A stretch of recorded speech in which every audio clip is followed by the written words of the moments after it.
መርዘሻን እየተባልኩ እንዴት ነው እኔ ገብቼ እንቅልፍ የሚወስደኝ? እንግዲያውስ እዚሁ ተወዝፈሽ ደሪ። ደግነት አንድ ቀን እንደሚከፍሉ ሁሉ ክፋትና ተንኮልም አንድ ቀን ራሱን ይከፍላል። እማዬ እውነቷ ስደርስበት ያኔ እዚህ ቤት አትኖሪያት።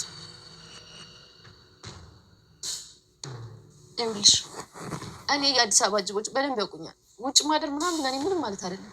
እውነታውን ላልሽ ደግሞ እውነታውን እኔም አንቺም በደንብ እናውቃል። እኔ ምንም አላደረኩም። እሱን አንቺን በደንብ ታውቂያለሽ። እውነታ ምናምን የምትይው ነገር ደግሞ ከወጣም እሱ አንቺ የምታውቂው እውነታ ነው። እኔ ምንም አለ እውነታው አንቺ ናታን የራስሽ ለማድረግ ስትይ እኔ ልትገልኝ እንደነበረ ነው። ግን ውሃ መታ ጠጣች። ናታን ደጋግሜ እነግርሻለሁ፣ አዝለሽው ዙሪ። አሁን ያደረግሽው ነገር እኔን ከዚህ ቤት ለማስወጣት ነው። ይኸውልሽ እትዬም ደረጀም እውነታውን ሲያውቁ እኔን አያድርግ ብቻ ሰጥቶኝ ሰላም ትወጣለች። ክፉ ለራሱ ደግ ለራሱ የሚባል አባባል አለና አቤጌል እንግዲህ ዳጣን ከዚህ ቤት አስባራለሁ ብላ ኮካ ውስጥ መርዝ በመጨመር የገዛ እህቷን ውሃን ገላት ነበረ። ግን በስተመጨረሻ ነገሮችን ወደ ዳጣ እያሳከከች ትገኛለች። ዳጣ ግን ደግሞ ይህንን እንዳላደረገ ጠንቅቃ ታውቋለች።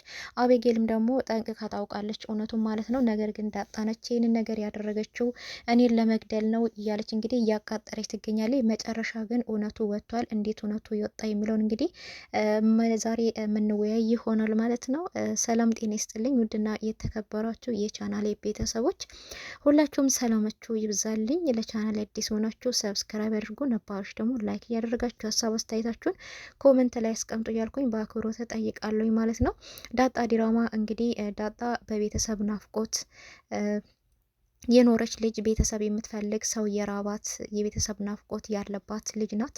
አቤጌል ግን ደግሞ ጥጋበኛ፣ ቅናተኛ፣ ተንኮለኛ ነችና እሷም እንግዲህ የቤት ልጅ ናት ማለት ነው። ዳጣ ግን ህይወት ያስተማረቻት ናት ማለት ነውና እንግዲህ የሚጠሏትን ሁሉ በጣም ነው የምትወዳቸው። አቤጌልም እንግዲህ እየጠላቻት እንደ ውሻ ያየቻት፣ ዳጣ ግን በተቃራኒው በጣም ትወዳት ነበር ማለት ነው። እንግዲህ አቤጌል ናታንን ስለምትወደው ናታን የራሷ ማድረግ ስለምትፈልግ ከዛ ቤት የሷ አንድ አማራጭ ያለው እንግዲህ ዳጣን ከዛ ቤት እንድትባረር ማስደረግ። ዳጣና ሰላም ደግሞ አንድ ስለሆኑ እነሱንም ከዛ ቤት ሰላምንም ማስባረር ነው ምኞቷና ስለዚህ ያለ ወትሮዋ እንግዲህ ዳጣዬ ብላ እንግዲህ ይህን ጨምራበታለች። እቺ ስለተጨመረችበት ግን ዳጣን ፊቷን ፈገግ አርግቷት በቃ እህቴ ትወደኛለች ማለት ነው በማለት እንዴ ዳጣዬን ያልሽ ነበር ያለቻትና አዎ ዳጣዬን ያልኩሽ፣ እስቲ ሂጂና ኮካ ገዝተሽልኝ ነይ ነበር ያለቻትና ዳጣም እንግዲህ በደስታ እሺ ገዝቼልሽ መጣለሁ ነበር ያለቻት። ነገር ግን እዚህ ጋር አቤጌል የቤቱ ልጅ እንደው ስለሆነች ታላቅ ቢያጫውታትም ታላቅ ማን እንደሆነ አይታወቅም። ዳጣም ልትሆን ትችላለች ታላቅ እምቢ ማለትም ትችል ነበረ። ነገር ግን ዳጣ ብዙ የምታውቀው ሚስጥር ስላለ አቤጌል የማታውቀውን ዳጣ ብዙ የምታውቃቸው ነገሮች ስላሉ ስለዚህ ገዝታላት መታ ነበርና ብሩም እንግዲህ ምላሽ ስትሰጣት አልፈልግም አንቺ ያዡ ብሩን ያለቻት፣ ብርጭቆም ሰታት እንግዲህ በቃ ሂጂ ነበር ያለቻት። ዳጣ እንግዲህ ኮካውን አጠገቧ ቁጭ አርግታ ካጠገቧ ሄዳለች ማለት ነው። አቤጌል እንግዲህ ቀጥታ እናቷ ጋር ወይዘሮ ማርታ ጋር ነበር የደወለችውና እማዬ የት ነሽ ነበር ያለቻት። እሷ ምን ፈልገሽ ነው ደግሞ እንደ ሕፃን ልጅ የሚያደርግሽ ብትላት ናፍቀሽ ነው ማየ ነበር ያለቻት። እሷ መጣው ትንሽ ደቂቃ ነው የቀረኝ ነበር ያለቻት። እና ያው እናቷ እየመጣች እንደሆነ በደንቡ ጠንቅቃ አውቃለች ማለት ነው። እንግዲህ መርዙም በኪሷን ያለው ነገሮችን ለማስተካከል ነው እንጂ እሷ እናቷ ናፍቃት አይደለም። ናፍቃትም አታውቅም፣ ለወደፊትም አትናፍቃትም። ያው እሷ ክፋቷን ብቻ ነው የምታስበውና ነገር ግን እሷ ያመጣችለትን ዳጣ ያመጣችለትን ኮካ በመክፈት ወደ ብርጭቆ ውስጥ ጨምራ ብርጭቆ ውስጥ ደግሞ እንግዲህ መርዙን ከኪሷ ተጨምራበታለች ማለት ነው። ይህን ነገር ያደረገችው ልትጠጣ ሳይሆን ዳጣ እንደዚህ አመጣችልኝ መርዝ ልትገለኝ ብላ እንግዲህ እሷን ለማስባረር ነበረ። እሱን ጨምራበት እስከሚዋሃድ ጠብቃ እንግዲህ እማዬ እያለች ወደ እናቷ ክፍል ነበረ እየሮጠች ሄደችው። እንግዲህ ይሄንን እየሮጠች ስትሄድ ለማቃጠር ነው ማለት ነው።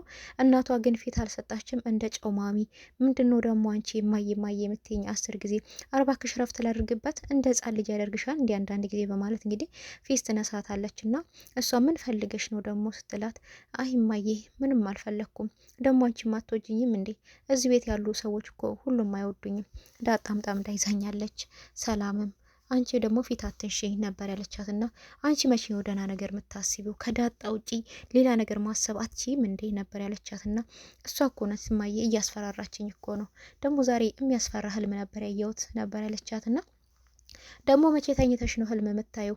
ሰው እኮ ሲተኛ ነው ህልም የሚያው። አንቺ እኮ አተኝም። ሁልጊዜም ሀሳብ ነው፣ ጭንቀት ነው።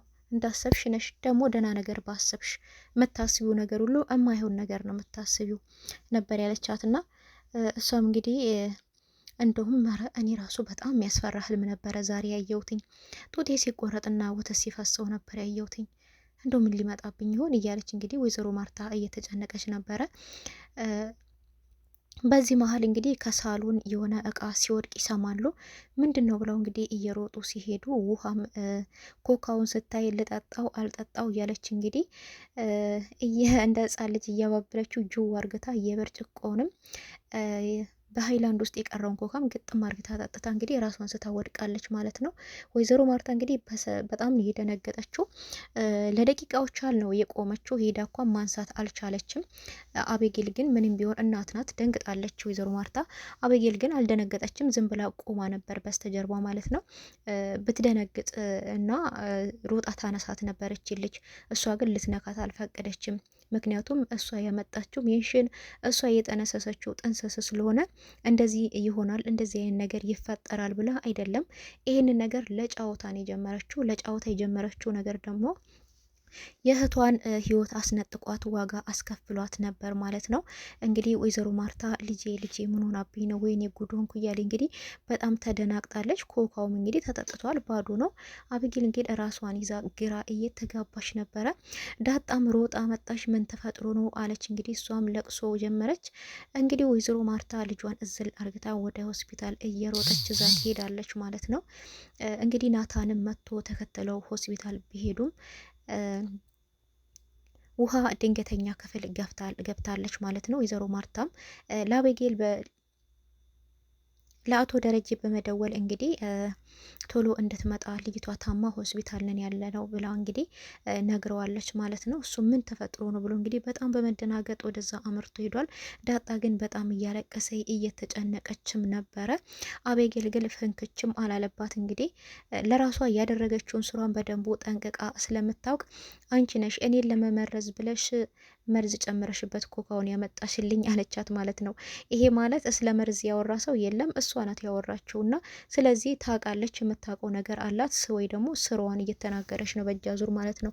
ይሄ ነገር ግን ዳጣን አስለቅሷታል። እንዴት ነው እንደዚህ የምታስቢው? እኔ ነኝ በህቴ ላይ እንደዚህ የማደርገው? እኔ ነኝ እንደዚህ የማደርገው? በማለት እንግዲህ ምን አይነት ሰው ነሽ አንቺ? ከሰውን የተፈጠርሽ እውነት አንቺ አቶ ደረጀ ልጅ ነሽ? እውነት የወይዘሮ ማርታ ልጅ ነሽ አንቺ? የትዬ ልጅ ነሽ እንዴ አንቺ? በማለት እንግዲህ እያለቀሰች ነበር፣ እየተጨቃጨቁም ነበረ። ናታን ግን እናንተ አሁን ልጅቷ ታማ በነፍስ ናት ያለችው፣ እናንተ አሁን ስለ እንደዚህ አይነት ነገር ታወራላችሁ እንዲህ በማለት እንግዲህ ሁለቱንም መንጭቆ ከሆስፒታል ውስጥ አስወጥቶ ውጪ ላይ ሊያወራቸው ሞክሯል ማለት ነው። እንግዲህ ይሄ እንደዚህ አይነት ነገር አሁን የሚወራበት ጊዜ ነው? አቤጌል ምን ሆንሽ ነው? ሆስፒታል ውስጥ ልጅቷ በነፍስ ሆና አንቺ እንደዚህ አይነት ነገር ታወሪያለሽ እንዴ ነበር ያላት። እና እሷም እና እውነቱን ነው የተናገርኩት፣ ያደረገችውን ነው የተናገርኩት። እና ይሄ ነገር እኮ የተናገርሽው ነገር በጣም አስጠያፊ ነገር ነው አይደለም? ሆስፒታል ውስጥ ራሱ እማዬና አባዬ ራሱ ይሄን ነገር መስማት የለባችሁም፣ ይሄ እኮ በጣም አስነዋሪ ነገር ነው ነበር ያላት። እና ዳጣ እንግዲህ በጣም በመናደድ ወደ ቤት አምርታ ሄዳለች። እና ናታንም ይኸውልሽ እኔ ከአንቺ ጋራ አልሆንም ምለው በጣም ተንኮልሽ ስለበዛ ነው። በጣም ተንኮለኛ ነሽ። የምትሰሩ ስራ ሁሉ ጥሩ ስራ አይደለም፣ ሰው የሚያስቀይም ስራ ነው። እንዴት ነው ዳጣን እንደዚህ የምትያት? ዳጣ እኮ በጣም ጥሩ ሰው ናት፣ በጣም መልካም ሰው ናት። ደግሞ ውሃን በጣም ነው የምትወዳት። እንዴት ነው አንቺ ለስሜቷ ትጠነቀቂላትም? እንዴ የምትወዳትን ልጅ ትመርዛታለች ብለሽ እንዴት ታስቢያለሽ?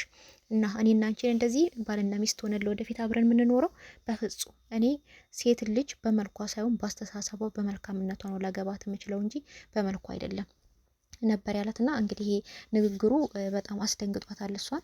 ውሃም እንግዲህ ወደ ቤት ሄዳ እያለቀሰች ነበረ። ሰላምዬ ምን ሆነሽ ነው በትላትም እንግዲህ አቤጌል እኮ አንቺ ነሽ ልጅቷን የመረሻት እኮ ከውስጥ አንቺ ነሽ መድኃኒት የጨመርሽበት ብላ አለችኝ ብላ ነበር የነገረቻት። እና እንዴ በማለት እንግዲህ ግራ ተጋብታለች ሰላም ማለት ነው። እንዴት እንደዚህ ልትልሽ ቻለች?